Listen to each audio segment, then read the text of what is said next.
Okay, I'm back now. My story. I'm going to pause. All right. I was just talking about when I was using cocaine, crack cocaine. Okay, and I'm going to stop right there at 28, and I'm going to focus. Now I want to say something to my daughter, which is you, Sabrina. Victoria, I know that you said you drink sometimes. Now I don't know if you've ever used the hard stuff or whatever, but you know, the reason why I'm telling y'all this,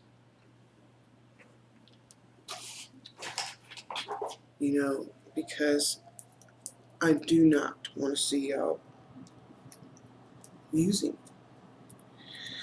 You know, uh, Sabrina, I know that you've been drinking a lot, and I'm kind of wondering if you're doing anything else because you know I I can just I used to be on that, be on cocaine, okay, and I kind of can spot a user that's doing that. I can spot people that's doing that, and you kind of give off the characteristics of somebody using cocaine. My daughter, because sometimes you'll come over here and you'll be like, Mom, I've been up all night. I know you're drinking, and you can't stay up all night just from drinking. Because I used to do the same thing, stay up all night, drink. I mean, I don't think you're using, but Sabrina, you know, I don't know if you've ever heard this saying before. Once you start using alcohol, or somebody gives you that first, you know, hit a joint, first blunt. Y'all call them blunts now. We used to call them joints back in the day.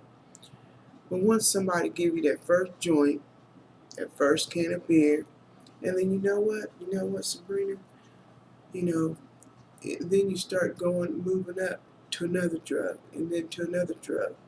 I've heard people using so many drugs, just to get high. I never used anything but alcohol and crack cocaine, okay, or cocaine. I should just say cocaine because cocaine, crack. Crack is just a hard form of the cocaine or whatever. But like, so I mean, the same thing pretty much. Um, but yeah, like that's how it started with me. Like, you know, my own family members was giving it to me. Let me smoke weed when I was a very young age, giving me alcohol. My own mother would give me alcohol. Y'all know that story, that part. But what I'm trying to tell you, Sabrina, that's how it starts. It starts with somebody offering you, you know, or introducing you to, a joint or blunt. Y'all call them blunts now. And then next thing you know, you could be sitting there with a crowd of people, and you might have experienced this before. I don't know, because you never told me that, but I'm wondering if you have experienced this. The next thing you know, somebody will put something in your joint. You know, sometimes you might not even be wanting to smoke. You know, uh, cocaine. Or use cocaine. But see, what I'm trying to tell you, Sabrina or Victoria, when you are under the influence of alcohol, okay, that's all it takes for somebody to slip you something in your joint. They might slip a date rape drug in your alcohol. I think somebody put something in my alcohol one time, and the next thing, because I remember.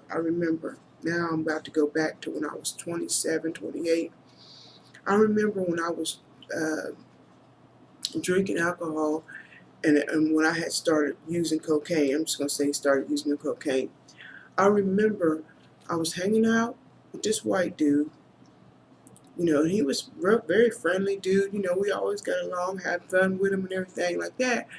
But I remember one day I was hanging out with this dude, and the next thing I know, I woke up in his bed. Can't remember what happened. Like, I remember going over to his place. He picked me up. We went and got our little drinks and everything. And after that, I remember nothing else. Because I believe that man put something in my alcohol. And next thing you know, I woke up and I wasn't even clothed. That man had took up all my clothes, or maybe I took them all. Next thing you know, I woke up. I had blacked out. I think that man put something in my drink. And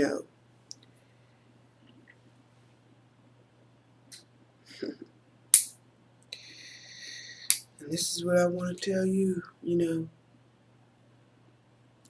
Sabrina, Trina, Victoria, Donald. Because I know you be drinking too, Donald, because you remember you came and stayed with me.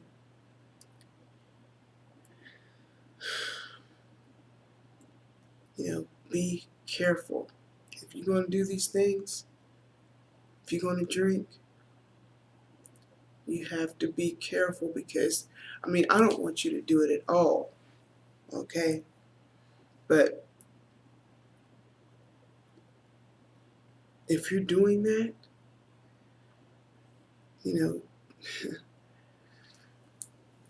Sabrina, I feel like you're easily persuaded anyway. And then if you're drinking, that's even worse. You're looking at somebody that used to do all that used to drink, used to use cocaine.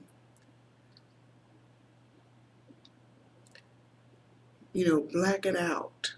Like I said earlier like I said in my other clips, or did I say it earlier in this clip?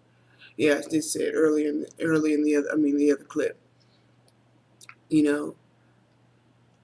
I can't believe I'm still sitting here today. Like, I should have been dead a long time ago. You ever hear somebody say I should have been dead a long time ago? And that is so true. Like, because all the alcohol I used, all the cocaine I used,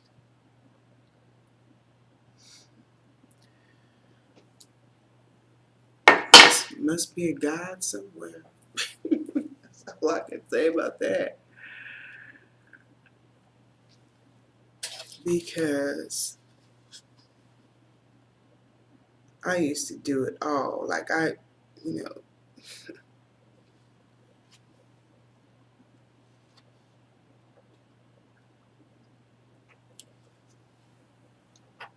know, I'm just saying,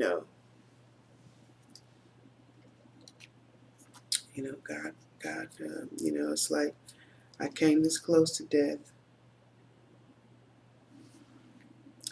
had a gun pointed to my head because I wanted out of a gang that I used to hang with. And what I want to tell you, Sabrina, because I know you be out there. I know you be, you kind of out there,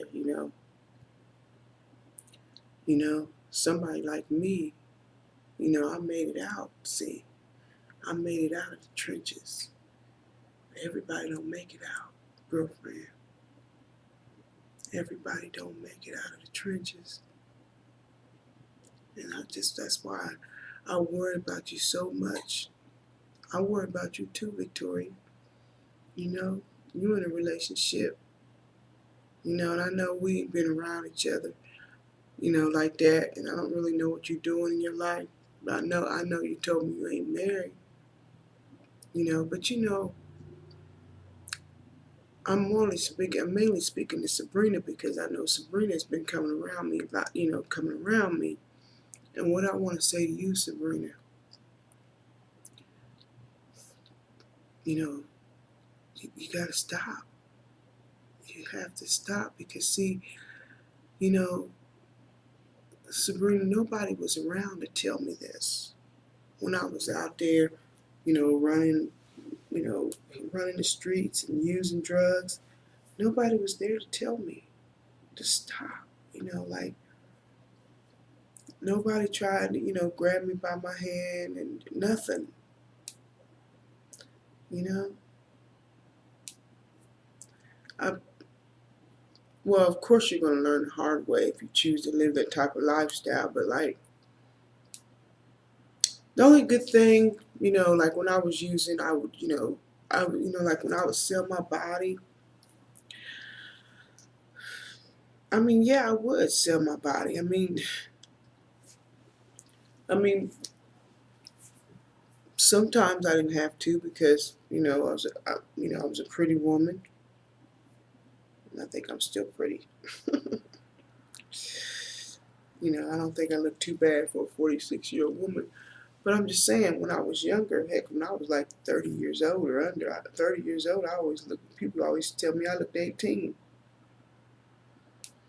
But like, a lot of times guys will give it to you, because they're thinking they want to get something in return, sex, or, they think they can throw a few dollars at you and give you some dope or whatever. And then sometimes guys would just,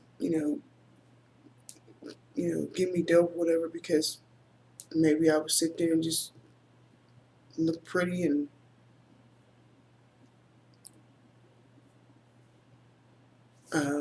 some guys are like that. They'll just, they don't want sex from you, or they just want somebody to just sit there with them, you know. But everybody don't make it out though.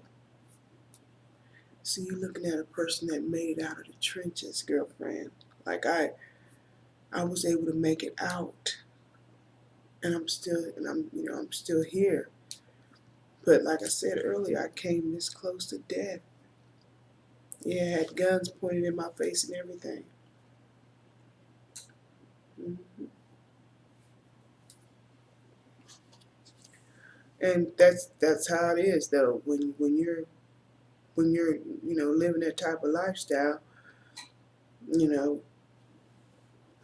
you're gonna face that. Eventually, you know, Sabrina, you know, it's either if you're I'm not saying that you're using cocaine, but you know if you are, and then drinking on top of that, try to stop. Try to I told you, you know, like I told you that I will go to meetings with you. I'll go to AA meetings with you. I'll go with you to counseling if you want me to go counseling with you. I've been asking you, Sabrina, for a long time. Let's get our butts up and go to counseling.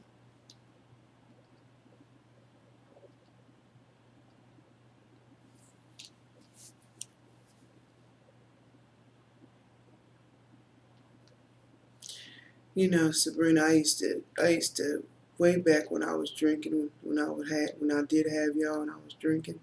I left this part out too. Sabrina, you're probably maybe thinking to yourself, "Oh, I can't stop drinking. I'll never stop drinking." Have you ever asked yourself? Have you ever told yourself that, Sabrina or Victoria? You know, I bet you. I don't know if you said this to yourself, but I'm pretty sure you have. Like, I can't stop drinking. There ain't no way. Sabrina, I used to say that to myself. I used to say this early, like in my early 20s, I would sit there and tell myself, I ain't gonna be able to stop no drinking, because I just felt like I couldn't stop. Like, I would tell myself this all the time. I remember telling myself, "Oh, I'm not gonna be able to stop drinking. I'll be drinking for the rest of my life."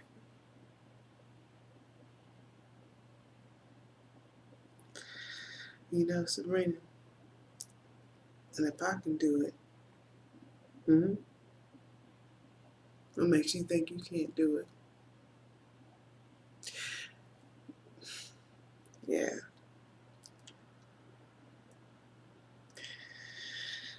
But I'm jumping the gun a little bit, but that's okay. And it's already 15 minutes into this video. I'm going to have to stop it again, and I'll be right back. I think I'm going to stop here because I'm actually getting hungry. Because I've already made like 3 clips already. So yeah, that's what I'm going to do. I'm going to stop right here, and then when I come back, I'm going to start at, yeah, 28. Or maybe I'll start at, yeah, 28, because, you know, I still got a lot more to share. Because when I was around 28 years old, I left the city because, you know, like I said, I came this close to death, you know, and the guys that I hung around with, the gang that I had hung around with, they wanted me dead because I wanted out of the gang, right? You know, and that's how it is sometimes. You know, like if you're in a gang, right, and you want out, you know, a lot of them be want to kill you. You know, because they're afraid that you might snitch on them, whatever. Well, that never happened with me. Yeah. Anyway, when I come back, I'll be talking about um, from 28 through 32.